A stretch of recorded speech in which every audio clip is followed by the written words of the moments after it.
EC রে এত সুন্দর খাওয়ানগুলো নষ্ট করে লাইলো। আরে খাওয়ানগুলোর মধ্যে হাত ধুয়ে ছিল। এই যে আবার টিস্যু দিয়েছে। স্যার আপনার খাওয়া শেষ?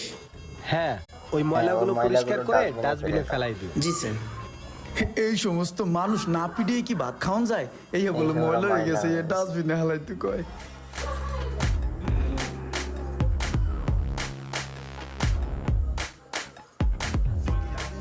স্যার প্লিজ আপনার খাবারটা। Thank you. আচ্ছা ঠিক আছে। জি স্যার, আমি এখানে আছি, কিছু লাগলে আমাকে জানাবেন। হ্যাঁ শিওর। Okay sir.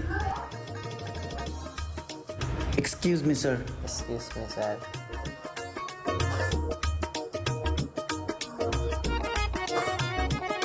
হ্যাঁ, খাবারটা খুবই সুস্বাদু। স্টাইলিং করে খুব মজা করে খেতে হবে। Wow, nice food. এবার চিকেনের পালা। চিকেনটা একটু টেস্ট করা যাক।